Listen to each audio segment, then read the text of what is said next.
All right. Trying to get the government to cut spending. Well, I always liken it. It's like me trying to cut back on cannolis. Hope springs eternal, but unfortunately, so does my appetite. Somehow the cannolis sneak back, and sadly, so do the pounds. The diet guru, Jimmy Moore, knows well of what I snack.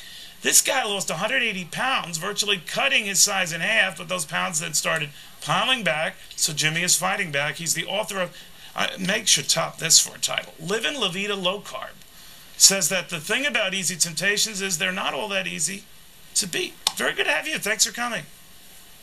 Hey, Neil. So what do they do? I mean, you know Washington's temptation is just to spend.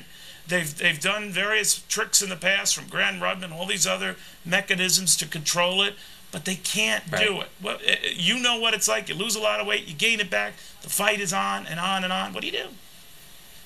Well, you know, I liken the budget to, telling people freeze your calories and you'll lose weight. It just doesn't work that way. You really have to make cuts. You have to make lifestyle changes with the way you're doing things. And unless you do that, you're not going to see any results. Yeah, but you know what, as you point out, Jimmy, 95% of dieters gain all the weight back, some and then some. Yeah. And so it's obviously a lifelong struggle. Right. And spending in Washington isn't too different, right? And it doesn't matter the party. It's just a struggle they just can't succeed at beating, right? Well, Neil, I liken like earmarks in the budget to cheating on your diet.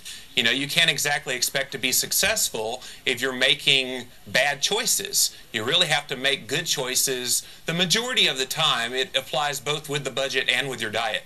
But you have to do it in even the most tempting environment, like when the economy keeps giving and giving and things are on fire and you're getting so much money in the treasury. You got to watch it, just like if you walk into a buffet where it's all your favorite foods, you got to cool it, right?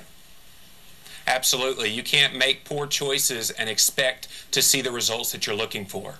But if 95% of dieters ultimately fail, what's the percentage on spenders in Washington?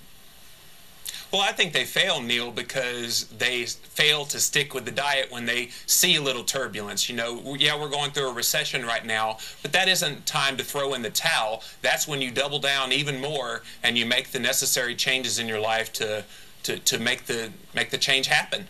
Well, obviously you did, and you continue the good fight, and I hate you for it, Jimmy, because you've had some great success at it. But seriously, Jimmy Moore, thank you for coming. Very good seeing you.